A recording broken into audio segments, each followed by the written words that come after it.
Hi, I'm Rodney Brazil, and I am an SEO specialist at Namecheap.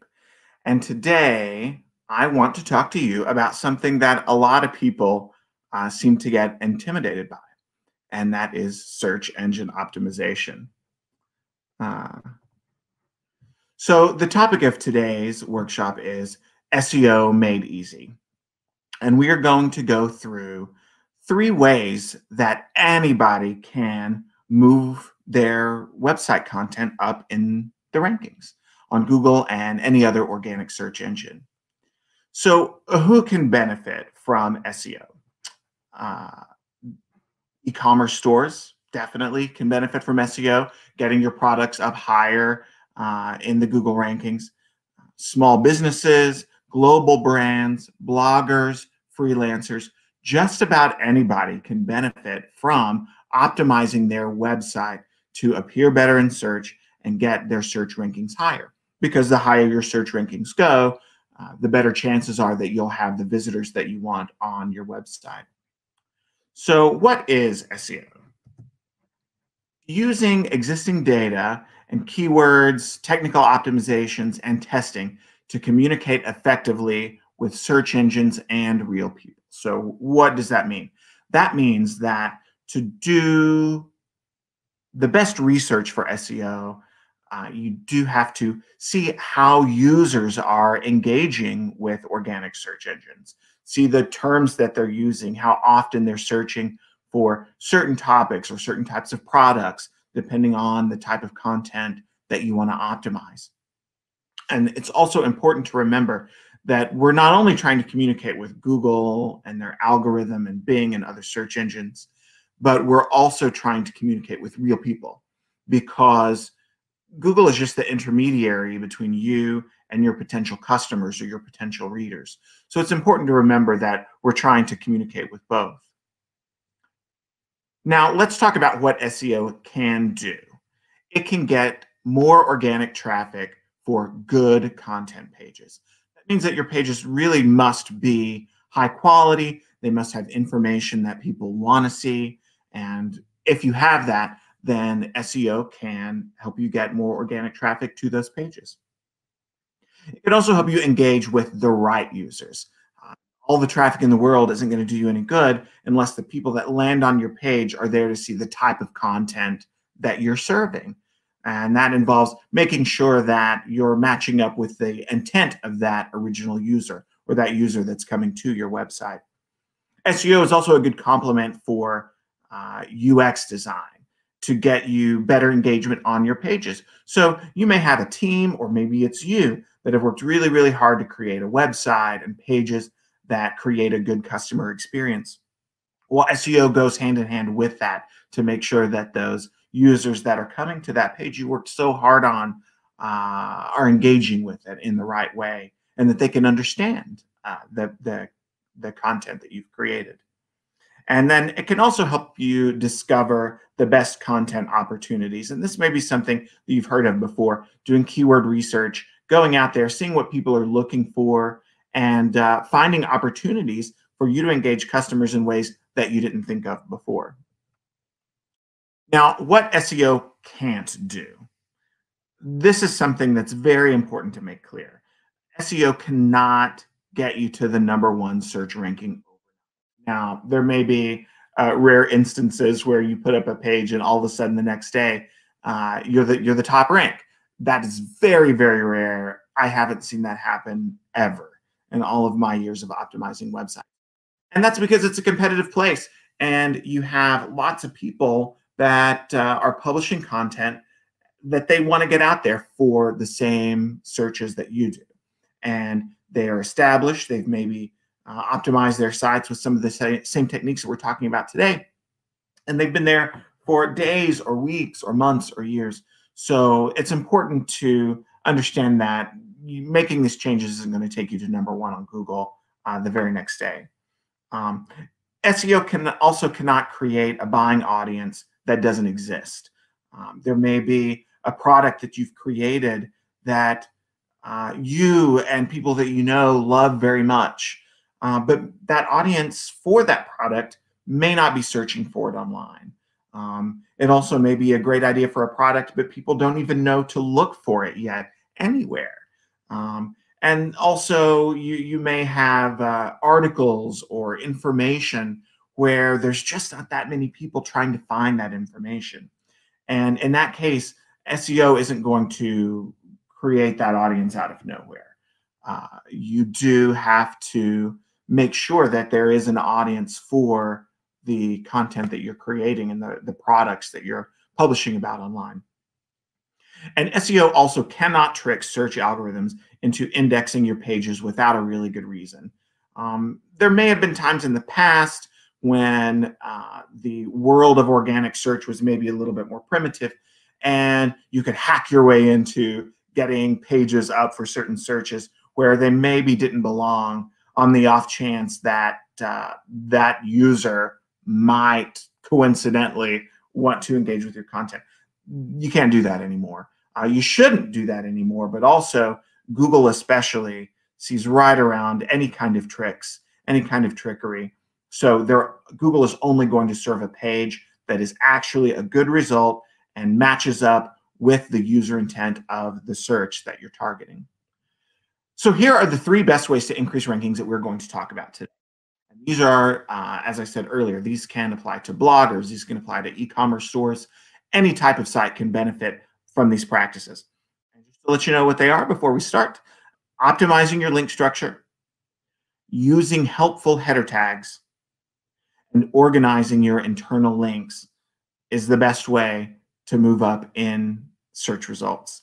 And I'm going to go into a little bit more detail about how you can make those work for you.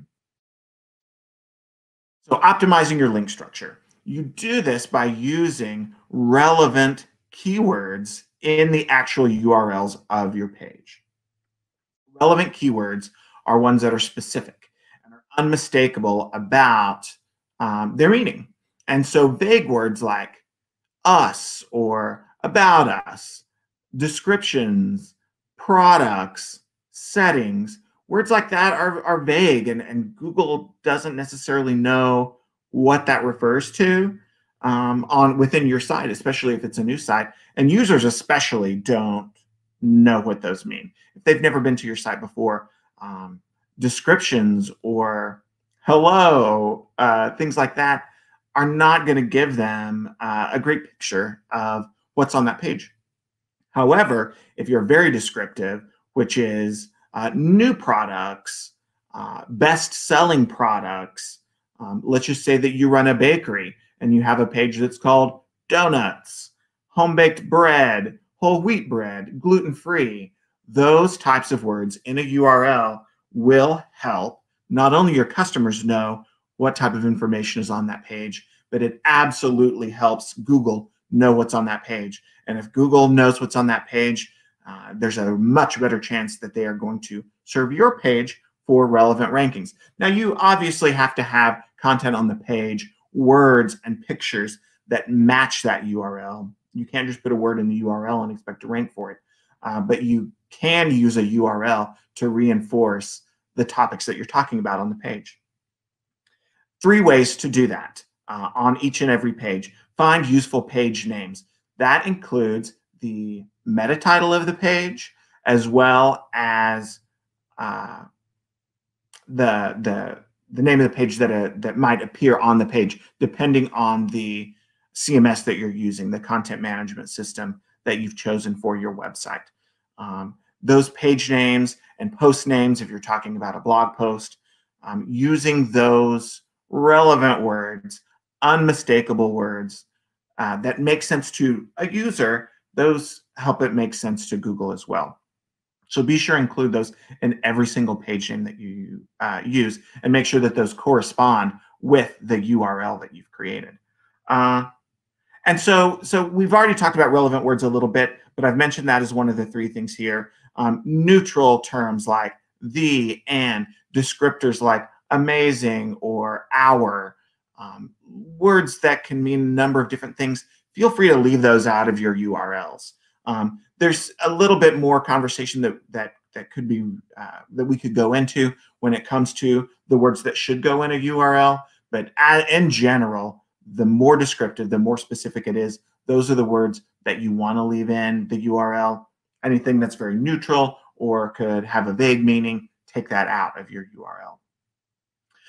And finally, you want to keep your URLs concise. The longer it gets, the less impact that each individual word in your URL is going to have.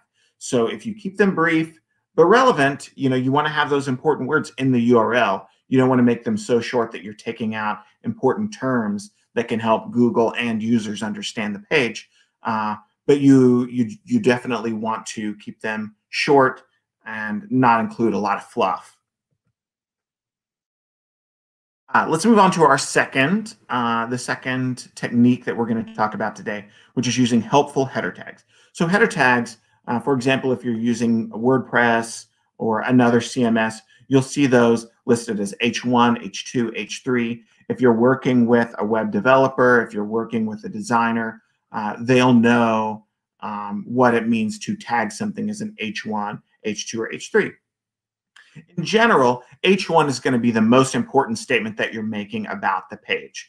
Your H1 is going to be the most prominent text at the top of the page, and it's also going to define the scope of the content on that page. So if you're talking about an e-commerce product, the H1 is probably going to be your product name. If you're talking about a post, the H1 is probably going to be the title of that article.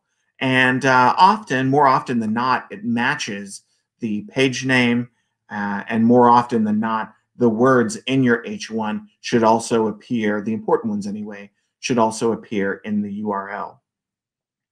And once again, just like the URLs, not a lot of fluff in the H1. You do have some leeway here if you feel like describing your topic in an exciting way or a colorful way is going to resonate with your users. That's perfectly fine. But you also want to make sure that you don't make it too long and too many words or use verbiage that's going to be confusing to your users and to Google search algorithm. So an H2 comes beneath the H1. The H1 should describe what the entire page is about and should be the most prominent visual text. H2 is a step down from there. It's still visually prominent, just not as much as the H1. And it's going to describe the section of that page. So if you've got a product category, if you've got a blog post and you've got your main topic, think of H2s as your subtopic. Again, just like the H1s, they have to include relevant keywords. If you have an H2, for example, that says, here's a list of features or settings or benefits, that sort of describes what that section is about, but adding other modifiers to that is even better when it comes to moving up in search rankings. So, for example, if your product is a toy airplane features or benefits of using this toy airplane, I think you get what I'm talking about. Anything that you can do to keep it concise, but make it absolutely easy to understand for a user and a search algorithm what's in that section, that's what you want to have on your H2. H3s are usually fall into the category of describing the thoughts. So that could be a bullet point list. So say you've used an H2 to say, here's a list of the amazing features of my product that you've mentioned in the H2. The H3 is going to actually list those benefits. And those, once you get down to the H3, those can be a little bit more general. You don't have to worry as much about very, very specific words, and here's why. The H3s are going to automatically be related by Google to the H2 and the H1, or the H2s and the H1 on that page. So they're all working together to create an overall picture, an overall outline of the page. So yes, this helps Google understand your page. It also helps your users follow the flow of the page. These are visual cues. That's the reason that they're so important to Google, is because they're visual cues that help users too. And ultimately, Google and other search engines just want to serve the best page, the page that the people that trust their search results are going to love. And using helpful header tags is going to help with that. Okay, the third technique that we're going to talk about today and our 3 helpful hints for moving up in the search rankings is organized internal linking. This might sound a little bit more difficult, but it's actually not. Because if you've ever created a post that talks about a topic or talks about another product on your website, internal linking you've probably used it. So you're talking about something on one page, you want to refer viewers to another page. That's an internal link when you physically link in the text to that other page. So to break that down a little bit, you want to organize your pages into topical silos. So let's go back to our example of a bakery. Any pages that are related to donuts, you will want to link together. Any pages that are related to bagels, you'll want to link those pages together internally from page to page so that, one, users can understand that there's related information on these pages, but two, Google and their search algorithm can also easily detect that these pages are related. You also want to keep the top nav on your website very simple. This prevents any kind of confusion on behalf of the Google search algorithm, but primarily from a user standpoint as well. If you offer too many options in your top nav, that's going to distract users when they come to your website. They may come to a page and they've been there for the first time, and maybe that page has the exact information that they're looking for. But if you have a bajillion options in the top nav, they might get distracted and they might go to another page and not really realize that they've already found what they're looking for. But keeping your top nav simplified prevents distractions and just makes it easier for users to make a choice about the pages that they want to navigate to. And again, ultimately, we're communicating with the Google search algorithm as well. And a simple top navigation makes it clear to Google what your most important pages are within your site. And then you also want to support main pages with those internal links. So maybe you have smaller topics or topics that you've discovered some customers or some users, some readers have questions about, but not all of them. And so you want to take those smaller topics and link those back to the pages that are going to be the most relevant to the most amount of people. Again, we'll use this example of the bakery. So if you have a page about gluten-free donuts, and you also have a page about the lemon donuts, or you have pages about the custom donuts that you can make for people who want a custom donut, all of those should link back to your primary donuts menu page on your bakery website, because that primary list of all of the main categories of donuts that you make at your bakery, that's the one that most people are going to want to see. And so you take these smaller topics and you use an internal link within the text or on an image, and you link those back to that primary page. And again, that just helps organize your site. It helps users understand where to go, and it helps Google understand where you want users to go. So here's a couple of bonus rankings that we'll talk about. The bonus rankings include image search. Image search, you've probably all searched for a photo. You've gone online, you've gone to Google, and you've tried to find a picture of a celebrity or a product, or you wanted to see an infographic to use maybe in your own content that you're publishing.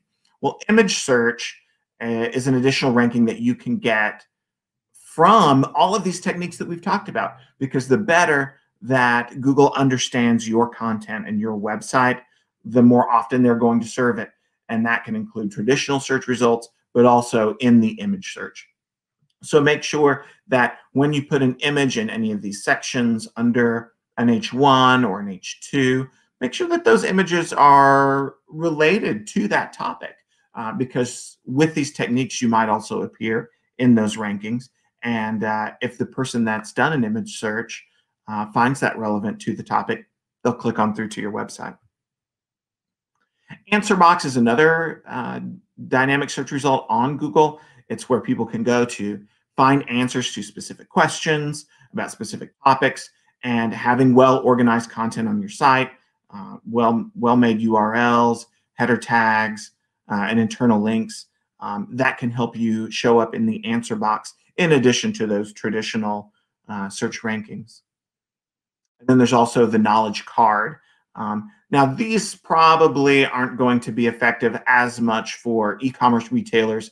If you've got product pages, those are probably not going to show up in a knowledge card. Those are those, you might even see them as a carousel that go across the top of the page and have links to different authors or different types of animals. There's all different categories, but they're pieces of knowledge that come up at the top of the screen to give Google users an answer before they actually get to your page. Well, if you've optimized your site using those techniques, you might start showing up for the knowledge card results as well.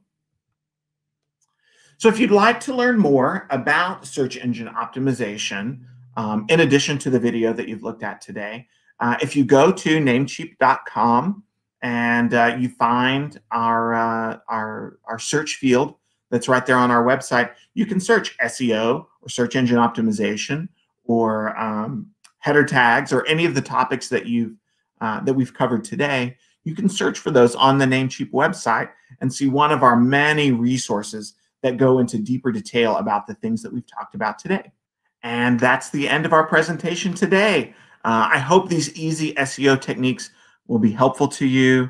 I hope that you can go back to your website now and create wonderful, useful URLs and header tags and internal links that will help you rise up in the rankings on Google and other search engines.